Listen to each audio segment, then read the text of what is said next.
What's happening? Happy Monday to all of you. Thanks for joining me. Everything Pat's a New England Patriots podcast. TreVeyon Henderson is going to have an impact in 2025.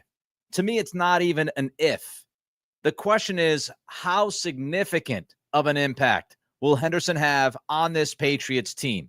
Field Yates recently wrote about some of his most exciting non-round one impact players from the draft this past year. And he actually wrote that TreVeyon was his number 5 guy on offense. Non-round one impact players. And here's what Yates wrote. Henderson is one of the most explosive players in this rookie class, and he will be a big-time factor on third down in New England. He provides instant offense as a runner and receiver. Now, a couple of local guys wrote about TreVeyon Henderson recently. Mike Giardi wrote this: Henderson moves differently than the other guys in the backfield. Greg Bedard wrote this: Henderson looks like the real deal, built like a brick house with quicks, moves, and great balance. The conversation, to me, really comes down to committee versus lead back. A lot of people talk about running back by committee. It is a very popular idea now in 2025 in the NFL. You get 2 backs, maybe 3 backs, you split their touches, and voila, you've got a running back by committee. Now, this is not a new idea. This has been a philosophy for many teams for a while. But as fantasy football started to grow in popularity, as people started to pay closer attention to the touches and the numbers for running backs and receivers, we started to have these conversations. But I do think there's a difference. There's a difference between running back by committee and, oh, he's just part of a committee, and a lead back. And I think that's important for this conversation with Henderson, because to me, committees can be led by one running back. You can split the touches and the snaps between your running backs, but there is the existence of a lead back in the offense. Now, some teams could go 50-50. Some teams could go 40-40-20 if they have 3 backs that they like. But my question here, looking at Henderson as we get ready for training camp, which is 1 month away, is Henderson going to be the lead back for this team? Can he be the lead back for this team? I don't think any of us believe that any one of these 3 running backs, if we're looking at Stevenson, Henderson, and Gibson, I don't think any of us believe that one of those 3 guys is going to get 75-80% of the snaps. We know that they're going to split. They're going to split these snaps. They're going to split these touches. Some question about Antonio Gibson and how involved he will be. Will he make the team? But I don't think any of us are going in believing any of these 3 guys are going to get the majority, the vast majority of the touches in the backfield. So it comes down to, who do we think could actually lead the running backs in touches and snap percentage? And does TreVeyon Henderson have a legitimate opportunity to be the lead back in 2025? I'll tell you, after thinking about this over the past couple of months, after doing some research, I would not be surprised if Henderson ends up with the higher snap percentage than Gibson and Stevenson. I would not be surprised if by the end of 2025, we say Henderson actually had more snaps and maybe even more touches than any of the other running backs on this roster. And let me start with third down. I think Henderson is going to be your third down back. And I think he's going to be out there the vast majority of third downs. I don't know if it's going to be 85%, 90%, 95%.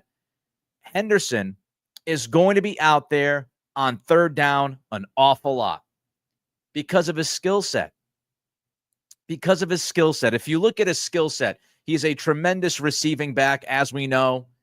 He is also awesome in pass protection. We went over that during draft time. It's been written about Henderson by a bunch of people. It's been said about Henderson by a bunch of people. He can flat out pass protect from the running back position. And that's a big reason why he was drafted in the top 40. It's a big reason why the Patriots drafted him in the top 40, even though they had Antonio Gibson on the roster. Gibson is a very good receiving back, played wide receiver in college. We all know that he can catch the football and make some plays after the catch. But the reason why you draft Henderson and you put him out there on third down is because Gibson had issues in pass protection last season. And you don't want that with a young quarterback. So with the pass protection and the receiving skill, Henderson is going to play the vast majority of third downs. I also think the Patriots are going to absolutely have to get Henderson out there on first and second down, maybe more than we might have anticipated when he was drafted.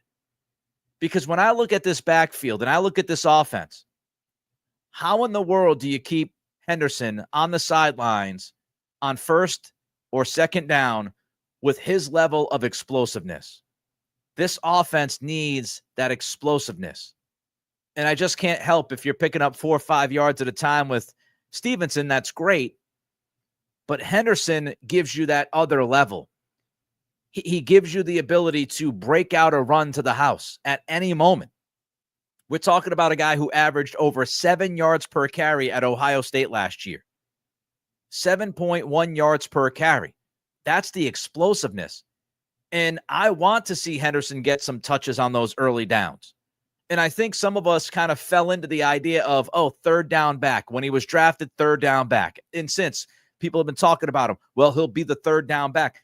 I think he's going to be more than the third down back because Josh McDaniels, Mike Vrabel, and the rest of this coaching staff, they understand that they can't sit Henderson and his explosive ability for too long on that sideline. They're going to have to at least give this offense some juice on first and second down from time to time. So I don't think he's going to be just a third down back. I think he's going to get plenty of looks on first and second down. You give him the ball on first down, he gets you 7-8 yards. Now you're looking at 7 and 3. You're cooking. Now you have the opportunity to maybe hit a big play. So I do think he'll get a decent amount of touches on first and second down to go along with his third down responsibilities. Let's also not forget that Josh McDaniels, I anticipate, will use multi-running back formations. Now, some of this has been written. I believe Evan Lazar wrote about the idea that during mandatory minicamp, there were snaps on the offense that actually all 3 running backs were out there at the same time. Gibson, Stevenson, and Henderson, all of them were out there at the same exact time. And I'm not surprised by that. I do think McDaniels will utilize pony formation with 2 running backs. I do think McDaniels will have 3 running backs out there and line one up in the slot or line one up to the outside as a receiver to throw the defense off, to devote a defender to one of those running backs at the line of scrimmage to maybe open up some other opportunities, open up some running lanes. So when you start to think about the role of Henderson, he's going to be out there a lot on third down. I think he's going to be out there on first and second down a decent amount because of that explosivity. I think he's going to be out there on first and second down as well because we will have formations that include multiple running backs. And when you start to think about all of these different ways to get Henderson on the field and all the different reasons why you want him on the field, those snaps, those opportunities, those touches, they continue to grow. Also look at Rhamondre Stevenson. I'm a fan of Rhamondre Stevenson. I think he's a very, very good NFL back. But Rhamondre has not been a guy that takes on a huge workload.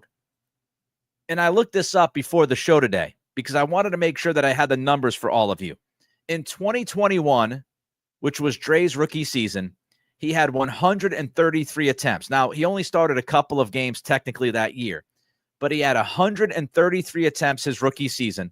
In 2021, Jonathan Taylor led the NFL in rushing attempts with 332. So Jonathan Taylor had almost 200 more rushing attempts, which led the league in 2021 than Stevenson did.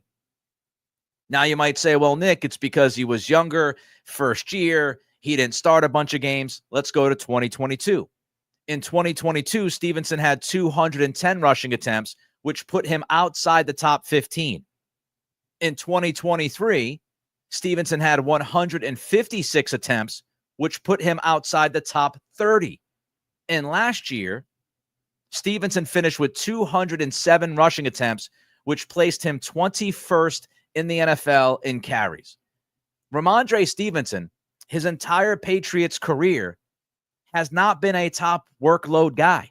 He's never cracked the top 15 in carries. in any of his seasons. And I don't think he's going to crack the top 15 in carries in 2025. I think you look at Stevenson as somebody who's going to carry the football, about 200 times at the most. He's going to be a 200 carry type guy. And because he doesn't have that heavy workload history, that means the second running back is going to get more opportunity. And Henderson, I believe, is your second running back. I mean, even look to Rhamondre Stevenson's college career. He had 2 seasons at Oklahoma that he actually touched the field. His first season, he had about 65 carries. His second season at Oklahoma, he had 101 carries, and I believe that includes the bowl game he played in. So even in college, Rhamondre Stevenson's highest rushing attempts number at Oklahoma was 101. He has never been a horse. He has never been that guy to get you 250, 300 carries. The Patriots have never looked at him in that way. He wasn't looked at that way when he was in college. So why would he all of a sudden, in year 5 of his NFL career, become that workhorse when all he is just older? So I'm not going into 2025, even if he's healthy. Even if he's healthy, I don't walk into this season ready for Rhamondre Stevenson to carry the football 250 times. He's going to be right around 200. All right, I have more thoughts on this. Don't forget to help us out. If you're watching the live stream right now, click that thumbs up. Even if you watch on demand, if you click that like button, means an awful lot for us. So don't forget to like. Don't forget to throw your comments in as well. So like and comment and subscribe. Trying to get to 7,000 subscribers. We had a pretty good jump over the weekend. Let's continue to push towards 7,000 subscribers. I appreciate every single one of you. And of course, Apple Pods, Spotify, you can rate, you can review, you can follow, you can also throw a comment in, especially on Spotify. All right, so Rhamondre Stevenson has never been the quote-unquote bell cow. Just hasn't been his role. And I don't think it's going to be his role in 2025. And Henderson will get all of those opportunities that the number 2 back should get in this offense. And maybe even more than that. Maybe even more than that because of his receiving ability and the fact he's going to play a ton of third down. Here's something else about Rhamondre. You can almost write it down that he's going to miss a couple of games.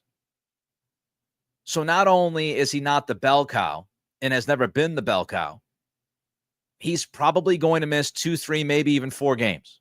Write him down for at least 2 games. So that's less touches for him. He's not going to be out on the field 17 games. Antonio Gibson, not trustworthy on third down. Antonio Gibson, I think, will be sprinkled in. Little bit of sprinkle for Antonio Gibson on first and second down. I don't think you'll see Antonio Gibson with 100-plus carries.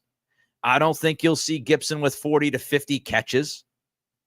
He's going to be your third back on this roster if he makes it. And that will be dependent on Lan Larison and any other moves the Patriots might want to make elsewhere on this roster. But Gibson's not going to be a 150 to 200 touch guy. So you just start to put these pieces together. Now, Burley asks a question, throws up a comment, is TreVeyon signed yet? He is not. He is not signed yet. And I've talked about this a little bit. I don't know if it was on the Locked On Patriots podcast or if it was on this live stream one day. But second-round picks are an issue right now in the league. This is not a Henderson problem. It is not a Patriots problem. It's an NFL problem. The Cleveland Browns, the Houston Texans, they decided to give their second-round picks at the top of the second round. They gave those guys guaranteed money. It's the first time in NFL history that any second-round pick got guaranteed money. And Cleveland and Houston decided to give their guys that guaranteed money. So there are 30 of the 32 second-round picks have not been signed. It's crazy. I mean, I think there's like, I don't know how many total unsigned picks there are at this point, 40, if that. So 30 of the 32 second-round picks remain unsigned because Cleveland and Houston decided to set a precedent by giving the guaranteed money to their second-round picks The rest of the NFL not happy with it. Because if you're the agent of TreVeyon Henderson, you're looking at what Houston and Cleveland did, and you're going back to the Patriots and saying, I want my guy to have guaranteed money. If you're doing right by the player and you're doing your job as the agent, you're trying to get guaranteed money for a second-round pick now. And again, that had never happened before. So the 30 other owners are not super excited by what the Texans and Browns decided to do at the top of the second round. And so it is taking forever to get these guys signed. But Henderson has been out there. He's been practicing. He was out there at OTAs. He was out there at mandatory minicamp. He missed the first rookie minicamp day, but he's been out there practicing. So he's still practicing. It's just he's not signed yet. And that's a problem across the league. Across the league, because nobody else wants to set that precedent. Nobody else in the NFL wants to give the guaranteed money out to second-round picks because they got to give out the guaranteed money to first-round picks, which, NFL owners probably aren't excited to give out the guaranteed money to first-round picks, let alone second-round picks. So it's taking a long time for any of these guys to get their deals signed. Will it happen? Eventually. I'd have to imagine these players want to get out there and play, and the teams will have their draft rights. So I don't think they're not going to sign. I think they got to figure it out, and we'll see how long that takes. We got 1 month until training camp. But back to the idea of TreVeyon Henderson getting snaps and whether or not he could be the lead back. I believe he can. I believe he can be the lead back in 2025, and I believe he will be the lead back in 2025. By the end of this season, TreVeyon Henderson, I believe, will be the lead back within this committee. You got the questions about Stevenson not being a bell cow. You got him missing a few games every year, and you've got the fumbling issues. Let's not forget the 7 fumbles Stevenson had last season. I don't think that Mike Vrabel is going to have a Gerard Mayo-like leash for Rhamondre. So if he runs into those problems again, you've got issues. You've got issues. You're not going to just keep throwing Stevenson out there when you've got Henderson and Gibson on this roster if he fumbles the football. And if you're the Patriots, if you're Josh McDaniels and your offensive line isn't a great offensive line, Henderson can help a struggling offensive line more than Stevenson because he's more explosive. He's more elusive. So if your offensive line is struggling at all, I think you're going to lean towards the guy that can make somebody miss. Not to say Stevenson can't make guys miss. Again, I'm a fan of Rhamondre. But the more elusive back, the more explosive back, the quick back is Henderson. And that will help the offensive line more and more as you go through the season. So what does Mike Clay of ESPN think about Henderson?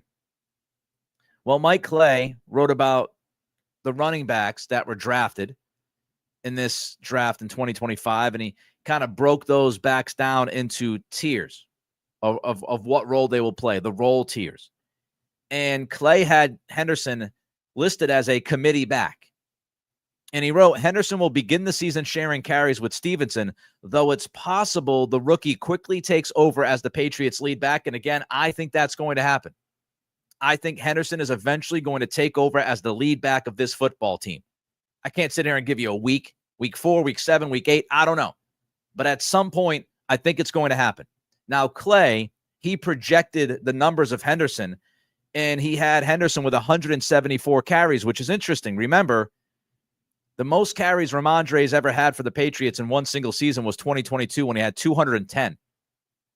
So you're talking about 40, 45 more carries than what Clay projects. I could easily see Henderson get 180, 190 carries, and then you go along with his touches, his receptions. Now, Mike Clay of ESPN has TreVeyon Henderson with 35 catches. I would have him with more. I don't think it's crazy to believe that Henderson will end up with 40, 45 catches this year. So if you got him running the football 180, 190 times, You got him catching the football 35 to 40 times. We're talking about 230, 240 touches. And I think we can see that from Henderson this year. And I think he's going to be a very, very productive member of this football team. McDaniels is going to get the most out of his ability, get the most out of his versatility. And let's not forget, this regime, Vrabel, Cowden, Stretch, even McDaniels, this regime, Henderson is their guy. Now, I know McDaniels was here in 2021 when Stevenson was drafted. How much did McDaniels have to say about that? How much impact, how much influence did he have? I don't know. But this regime thought highly enough of Henderson to use a top 40 pick on him when they had other needs that they could have filled with that pick. They are invested in Henderson. They believe in Henderson. When you spend a top 40 pick on a running back, you believe that guy is a difference maker. You believe he's going to make that instant impact. You don't draft a running back with a top 40 pick, with a top 50 pick, unless you feel that way. You're not going to draft a guy in the top 40 and say, all right, back of the line, bro. It's just not going to happen. It's just not going to happen. TreVeyon Henderson is this regime's guy. He's their guy. And I gave you a bunch of reasons why I think Henderson is going to end up being more involved with this offense than Stevenson. And it might not be a big difference. It could be 55-45 when you look at percentage of snaps. I'm not saying that Henderson's going to get 70% of the snaps this year. That would be bananas. I do think this is going to be mostly a committee, but I think Henderson will eventually lead that committee. And I could see it be 55-45. And if you want to throw Gibson 10% of the snaps, fine. I could see, this developing as 50-40-10. However you want to split it. But I do think Henderson will get that opportunity, and he will make the most of it. The only question I have about Henderson is not about him on the field and not about the opportunity he's going to get. It is his size. He's 5'10", he's 202. Now he's built really well, as Bedard wrote.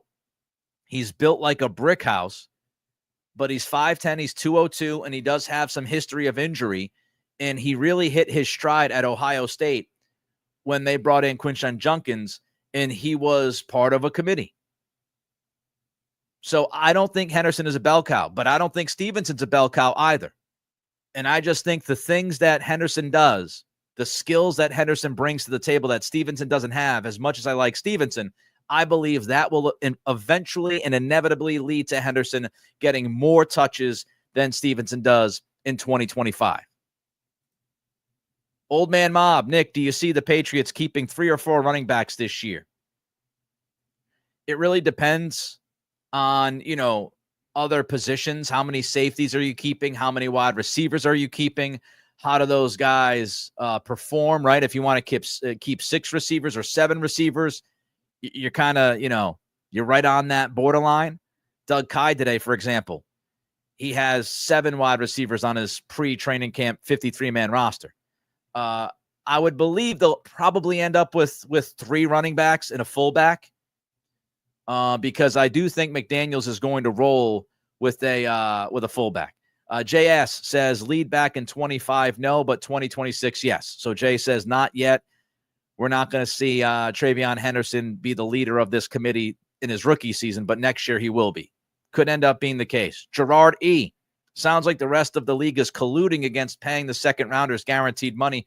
Certainly feels that way. And we know owners, they don't like that colluding word. They don't want to use collusion. But when you have 30 of the 32 second-round picks unsigned and it's June 23rd, I mean, next week is the 4th of July, and you have 30 of the 32 second-round picks still unsigned. Stephen Coakley jumps in. Happy Monday. Would you be careful with Henderson because of the injuries and the extra games? I would early, and that's why I can't sit here and tell you that he'll be the lead back by week 4, week 5. I think they will handle him somewhat in a measured approach early in the season.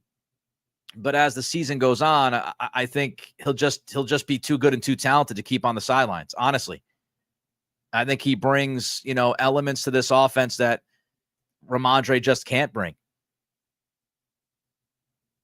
So we'll see. All right, don't forget to like, don't forget to comment, don't forget to subscribe. Those 3 things help us an awful lot.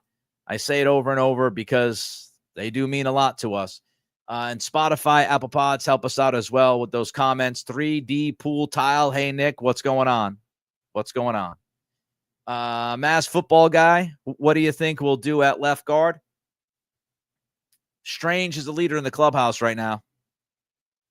And I don't think that's because they feel like Strange has to be the leader in the clubhouse.